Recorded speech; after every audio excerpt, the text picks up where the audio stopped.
Давайте разберем линейное уравнение, которое точно может встретиться на экзамене.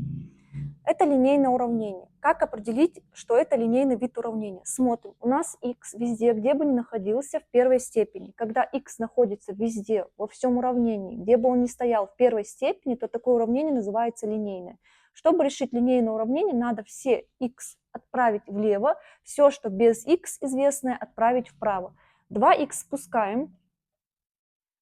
На этой стороне больше ничего нет, на правой стороне стоит x, он с положительным знаком, мы перекидываем его в левую сторону, поэтому меняем знак на противоположный.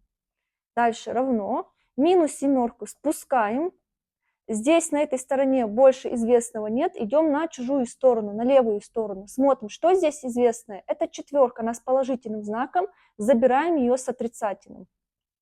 Дальше приводим подобные, 2х минус х получится 1х. И минус 7 минус 4 получится минус 11.